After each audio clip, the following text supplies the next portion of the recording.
Hey guys, before I begin, just want to say I'll be streaming every Tuesday and Thursday at 7 p.m. GMT, so do join me to chat and have fun, and I'll be more than happy to talk about almost anything, doesn't really have to be games related.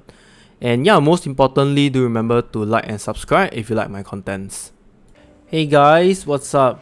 Okay, so this will be my day 1 progression of this league, and I want to say in this league, I was really taking my own sweet time, like chilling and trying lots of stuff through the X and some maps, trying to learn the mechanics and stuff like that, instead of just rushing through and trying to get as many things done as fast as possible. So this round, I was really very chill, okay?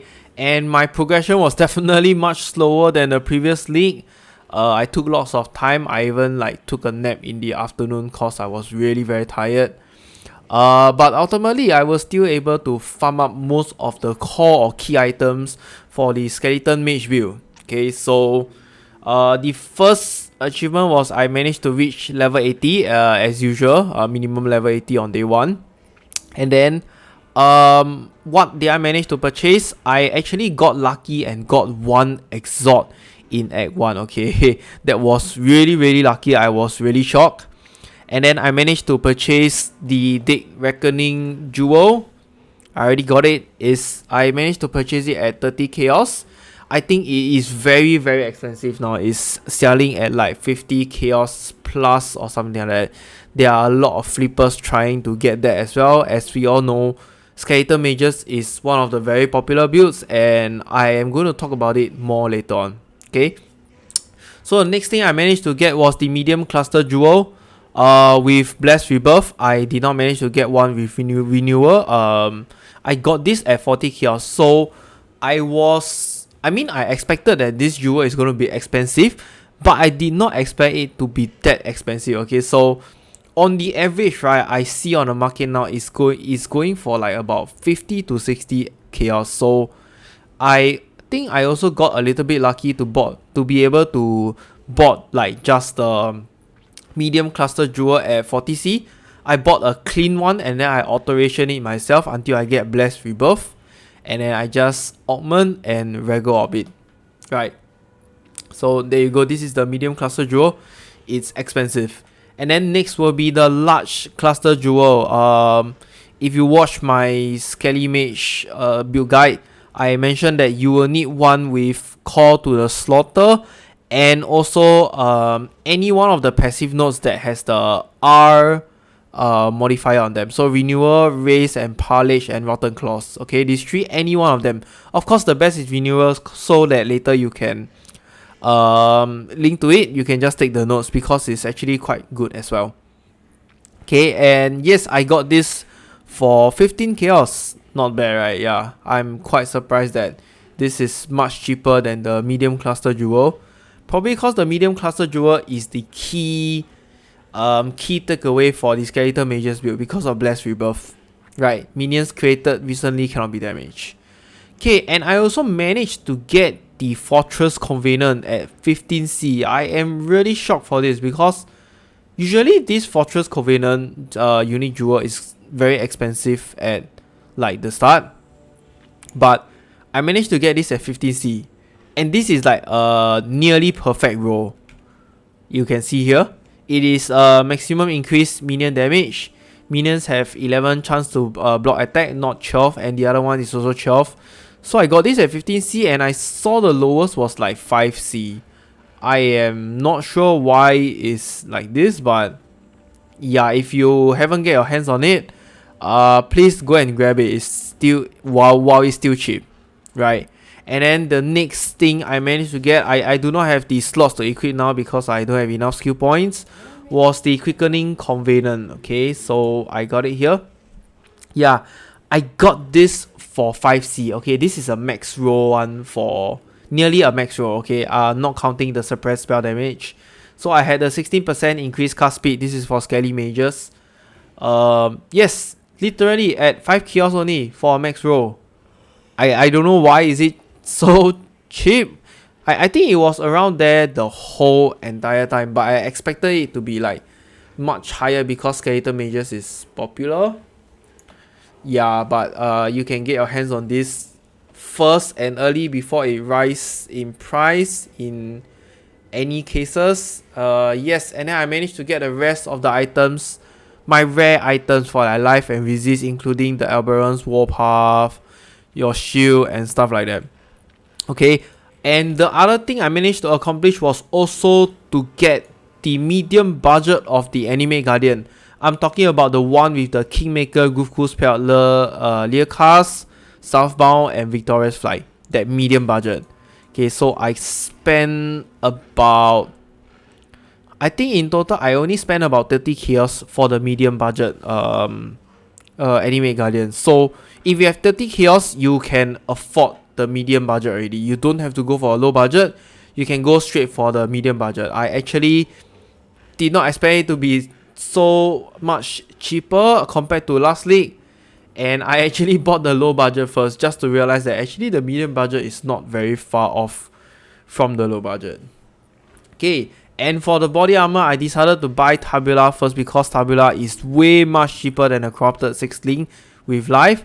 As some of you might know, right, players have found out that you can actually obtain a Tabula Rasa very easily just by farming the Arch Nemesis mechanic in Act 1, by inputting by activating the unique modifier of the Arch Nemesis mechanic. So if you were to do that in Act 1, all of the levels for unique will be very low, right? And then the pool of uniques that you're gonna drop are gonna be those common ones like Gorim, Wanderlust, Tabula, and that's where you get all the good stuff for leveling.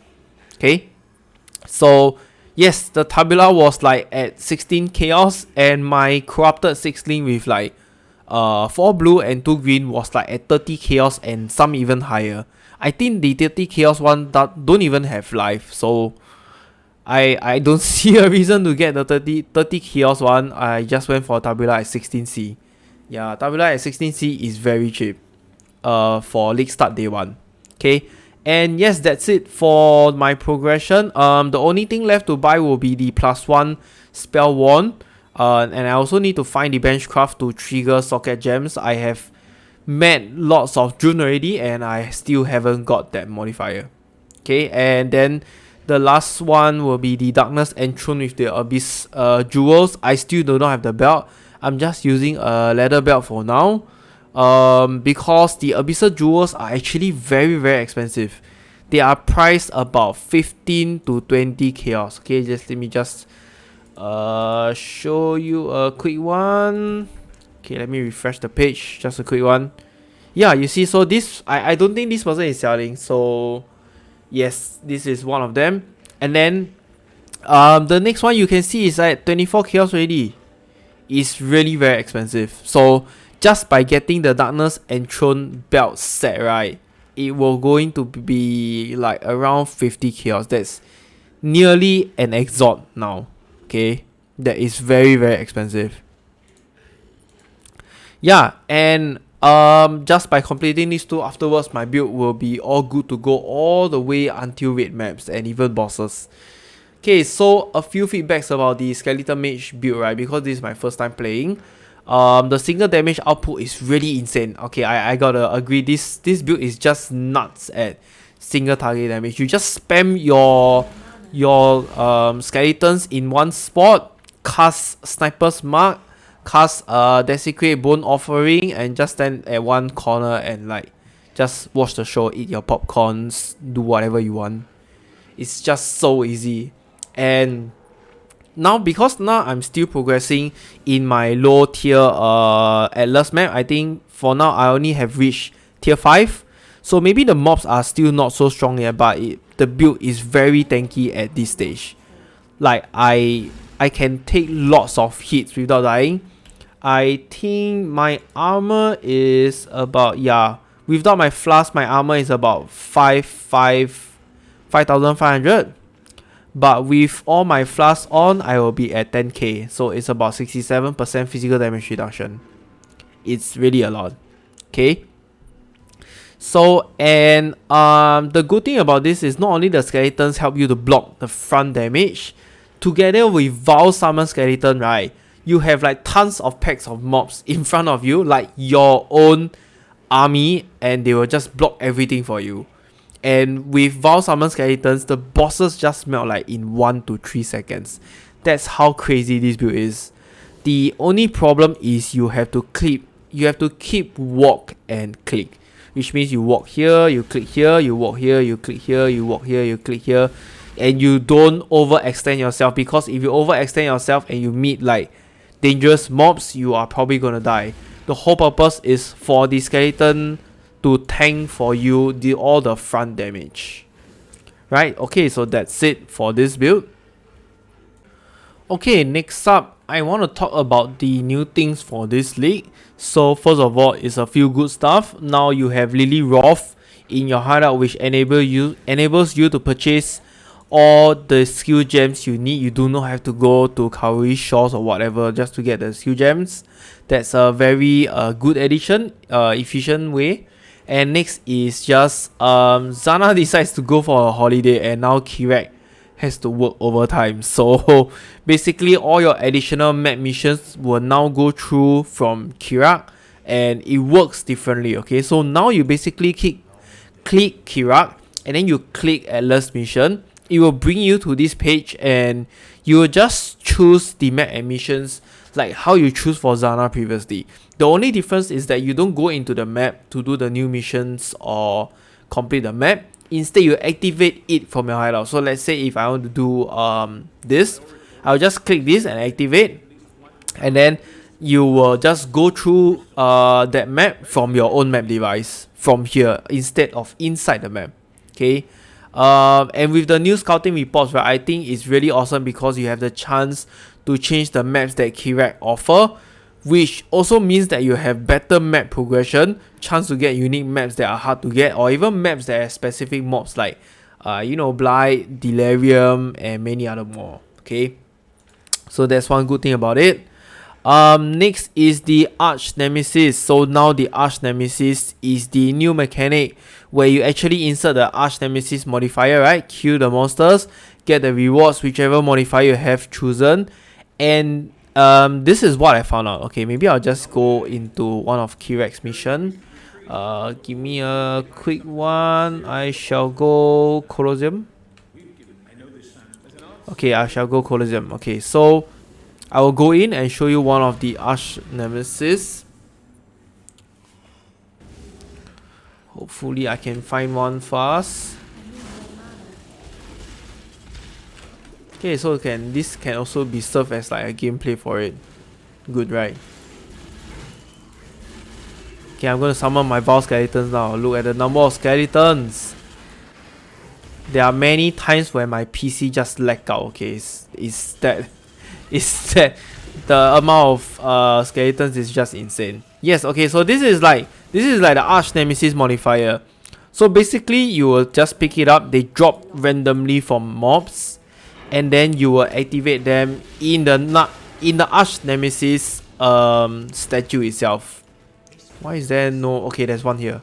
Okay, there's one here. Let me clear this first. Okay, so basically, right, you click this icon over here, it will bring you to the Arch Nemesis table, right? And then you have many things over here. So there is a level for it also. The level represents when you actually got that. So just recently I took... Which one did I took? I took Vampire, this one over here, right? So I took this, and what happens is when I take it, you just go into the tab. And yes, this is what I found out. So you can use a low level modifier for a high level map, which means if I have a level, let's say example, if I have a level 5 of maybe this jewelry, I can use it on my level 70 plus maps. Okay, you still can use it. This is really very good, because I'm not sure if this was intended or not, but you gotta keep all of your Arch Nemesis modifier until Act 9. Okay, the reason is very simple. From Act 9 onwards, all your monsters level will be level 60 plus, and that's where you actually start doing your chaos recipe. So with the Arch Nemesis mechanic, right, you can use all your low level mods. You just dump all of it inside whatever that you want to farm, jewelry, armor, or your weapons. Basically, this tree is the key thing for your chaos recipe, right? And then the rest is just follow-ups of whatever you want to put. You can put treasure chests, what's that, essence or whatever, divination cards or whatever. It's fine, okay? The main thing is you want to keep all of your modifiers until you reach Act 9. Okay, so once you reach Act 9, every map you are just going to do all the Arch Nemesis mechanic, put in all your modifiers and get as many of the rare equipments as possible. In this way, right, you will do your chaos recipe extremely fast, okay? And the eye level of the items will all be at least level 60 plus. And that was how I'm able to do the chaos recipe so fast, generate, earn so much chaos very quickly, and it's really very easy. Yeah,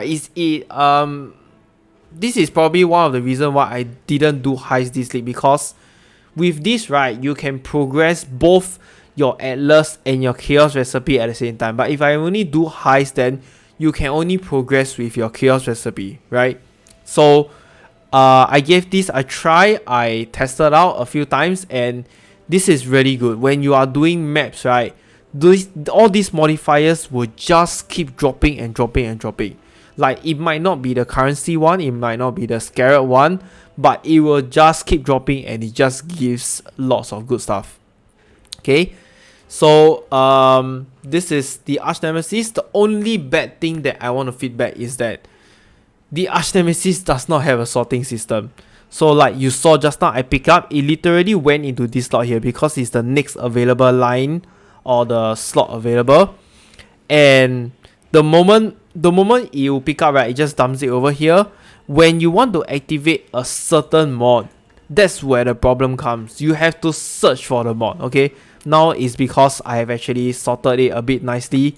There are some of the things I need, some of them that I do need. So, you know, I have to sort it for my own use. You see? Okay, so like that.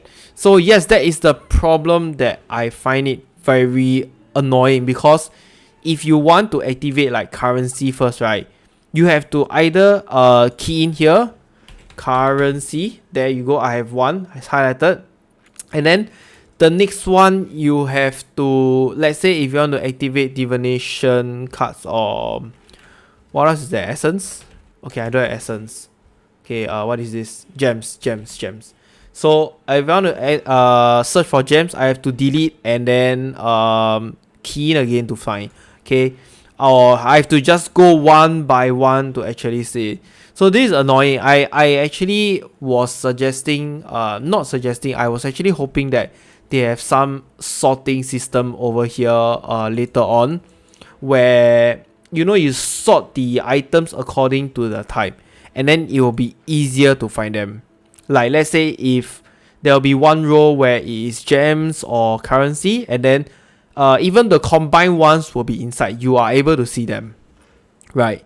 So this is just one bad thing that I feel is not so good. Okay, other than that, the league is still very fun for me so far.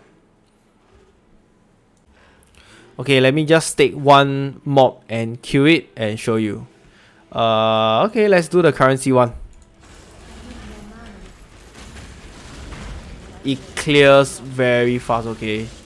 Look, it just died like that. I don't think there are lots of builds out there that can actually wreck the very tanky rare monsters that fast. So yeah, that's that. Okay, the last thing I want to talk about is the day 1 meta of the Siege of the Atlas. You can see based on class popularity, Necromancer is back again. And no doubt this time round it's also summon skeletons with either summon skeletons or Vaal summon skeletons. I think most of the people, if you have the chance, you just go for Vaal summon skeletons because it's just so much stronger. Okay, and then Absolution is coming second with summon Karen Golem.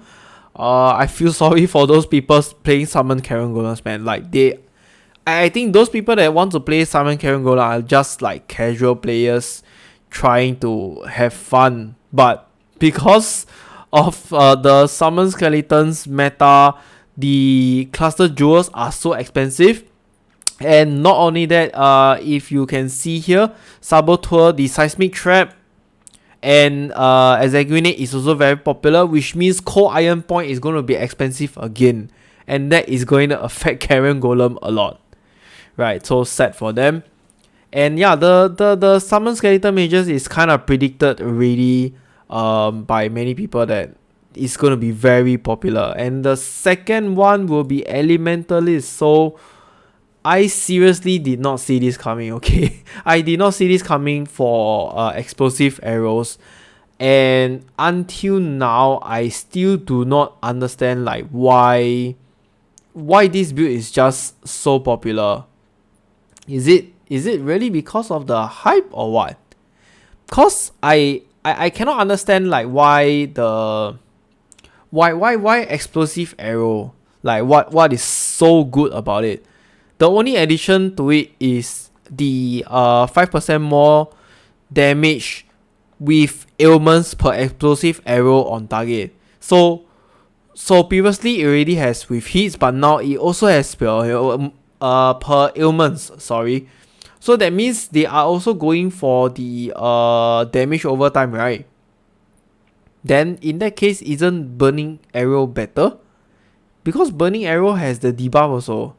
Yeah, okay, so I'm not sure about this, but I really did not expect to see this coming. So Elementalist is second, and then you have Pathfinder with Poisonous Concoction. Okay, next will be Saboteur. I mentioned just now, Exsanguinate and Sesame Trap. And then you have Dead Eye with Spectral Helix.